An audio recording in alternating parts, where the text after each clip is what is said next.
જય માતાજી, કેમ છો બધા? આજે હતો દિવાસો અને અમે આજે વાર્તા સાંભળવા મંદિરે પહોંચી ગયા. વાર્તા સાંભળી અને થોડીક વાર ત્યાં દર્શન પણ કર્યા અને થોડીક વાર રહીને આપણે પૂજા પણ કરી. અને મંદિરે જઈને એક બ્રાહ્મણના બેન વાર્તા સંભળાવતા હતા, વાર્તાનું મહત્ત્વ સમજાવતા હતા. અમે લોકોએ વાર્તા સાંભળી અને વાર્તા સાંભળી પૂરી થઈ પછી અમે લોકોએ દર્શન કર્યા ત્યાં. અને પૂજામાં બહુ બધી વાર લાગે એમ હતી, એટલે તોય અમે એટલી ટ્રાફિક હતી પૂજામાં લેડીઝમાં, તો પણ અમે ઘાયઘા પૂજા કરી લીધી. અને આજે દિવાસાનું વ્રત હોય અને આખો દિવસ ઉપવાસ હોય અને રાતે જમવાનું હોય. પછી અમે લોકોએ ત્યાં પૂજા સાંભળી અને દર્શન કરી અને અમે લોકો નીકળી ગયા હતા બારે. પણ તો જોઈ શકો છો કે કેટલી લેડીઝ ત્યાં પૂજા કરવામાં આવેલી હતી. અને પછી પડી ગઈ રાત. આપણે થોડીક વાર બધી ફ્રેન્ડ સાથે ગપ્પા માર્યા. રાત્રે જય માતાજી, કેમ છો બધા? મજામાં? હું પણ મજામાં છું. અને આજે હું બનાવું છું કંટોલાનું શાક ને બાજરાના રોટલા અને ભેગા બનાવ્યું છે બટેટાનું શાક. તો હાલો અમે લોકો છે ને કંટોલાનું શાક કઈ રીતે બનાવે હું બતાવું. બધા બનાવતા હશે, બધાની સૌની રીત હોય. મારી રીત પણ થોડી અલગ છે, તમે લોકો બનાવતા જ હશો. પણ હું કઈ રીતે બનાવું છું એ હું તમને આજે બતાવું છું. જોઈ શકો છો તમે કે મેં જીરું નાખ્યું છે અને હવે હિંગ નાખ્યું છે એમાં અને એમ છે એટલે જોઈ શકો છો તમે કે તેલમાં જીરું મૂક્યું છે. અને જે લોકો લસણ ને ડુંગળી વધારે ખાતા હોય એ થોડુંક આમાં વધારે યુઝ કરજો. મને તો લસણ ડુંગળી બહુ ભાવે કંટોલાના શાકમાં, એટલે હું છે ને લસણ આટલું બધું નાખું છું, આટલું બધું લસણ નાખું છું અને આટલી ડુંગળી નાખું છું. અને જો હવે ફૂલ તેલ થઈ ગયું છે એમાં હું આટલું બધું લસણ એડ કરી દઉં છું. જોવો તમે કે લસણ છે ને પિંક અને સરસ થાય એટલે આપણે છે ને એમાં ડુંગળી નાખી દેવાની છે. બધા કંટોલાના કાંટા કાઢી નાખે, બી કાઢી નાખે, પણ હું કાંઈ કાઢતી નથી. હું સિમ્પલ બધા શાક બનાવે એ જ રીતે શાક બનાવું છું. એ કોઈ જાતના બી નથી કાઢતી કે એ કોઈ કાંટા નથી કાઢતી, તોય સ્વાદને એટલું સરસ ને એટલું મસ્ત થાય છે. હવે આપણું લસણ ચડી ગયું છે, હવે હું ડુંગળી નાખું છું એમાં.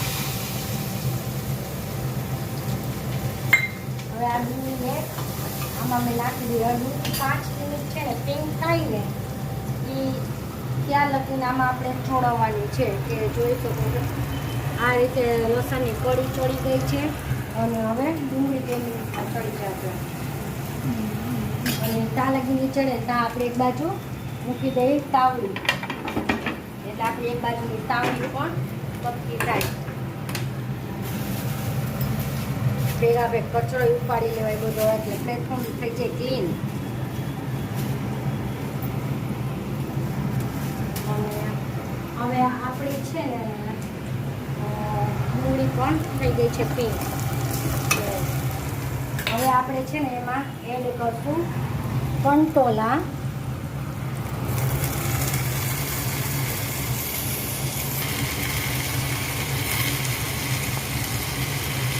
કોમેન્ટમાંથી જરૂર બતાવજો કે કંટોલાનું શાક કોને કોને ભાવે છે. કિચનમાં આવે છે પછી જોવા નથી મળતા. જ્યારે વરસાદ થાય ત્યારે જ કંટોલા આવે છે. એ આપણે 3 કે 4 મહિના બતાય, જ્યારે વરસાદ ચાલુ હોય ચાલુ. હવે આપણે આવી રીતે હલાવી નાખ્યું અને હવે એમાં આપણે એડ કરીશું મીઠું, હળદર, જેટલું તીખું ખાવું હોય એ પ્રમાણે ચટણી. અમે થોડું તીખું વધારે ખાઈએ અને ધાણા છીએ બસ આટલું એડ કરવાનું. પછી આપણે આ રીતે એને હલાવી દઈશું.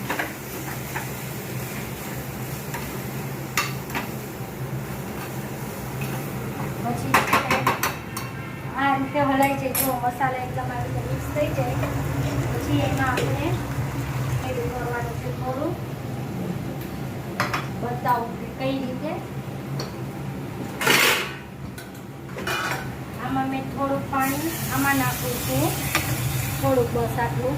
અને બીજું છે ને આમ ડીશ ભરીને મૂકું છું. હવે આપણે આને 10 થી 15 મિનિટ ચડવા દેવાનું છે. અને આ બટેટાનું શાક છે જીશાન ને નીરવ માટે. એ કંટોલાનું શાક ના ખાય એટલે એના માટે બટેટાનું છે. હવે આપણે એમાં ધાણા ભાજી એડ કરી દઈએ. એક બાજુ આપણું કંટોલાનું શાક ચડે છે અને બીજી બાજુ આપણે રોટલો મસળવાનો ચાલુ કરી દીધો છે. આપણે 2 રોટલા બનાવવાના છે. એક રોટલો 2 રોટલામાં તમે 3 જમી લઈએ. અને આજે તો જમવામાં મજા પડી જશે. કંટોલાનું શાક, આહા, સલાડ, છાશ ને પાપડ જોઈ શકો છો તમે.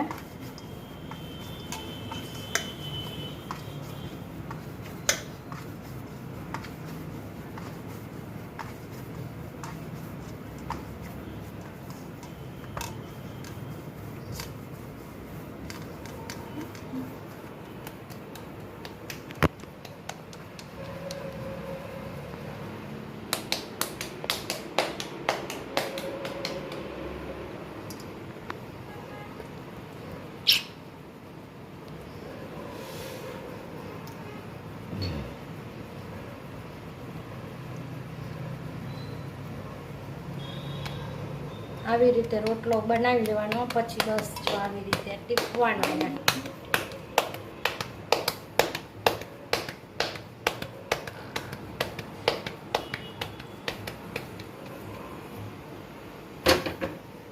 થઈ ગયો આપણો રોટલો. પછી કંટોલાનું શાક થશે ત્યારે તમને બતાવીશ. અને અમે જમવા બેસું ત્યારે પણ તમને બતાવીશ ફૂલ ડીશ. શકો છો કે આપણા રોટલા પણ રેડી થઈ ગયા છે. ફૂલની દડા જેવા મસ્ત મસ્ત. અને એક રોટલો ખાવ ને તો બઠ્ઠા વળી જાય એવો રોટલો આપણો. જોઈ શકો છો એક રોટલામાં તો પેટ ભરાઈ જાય એવો રોટલો હોય. ડુંગળી, બટેટાનું શાક. હવે આપણું આ પણ શાક થઈ ગયું છે. એ પણ બતાવી દઈએ. આપણું આ કંટોલાનું શાક પણ થઈ ગયું છે. જોઈ શકો છો. પછી આપણે એમાં ધાણાઈએ.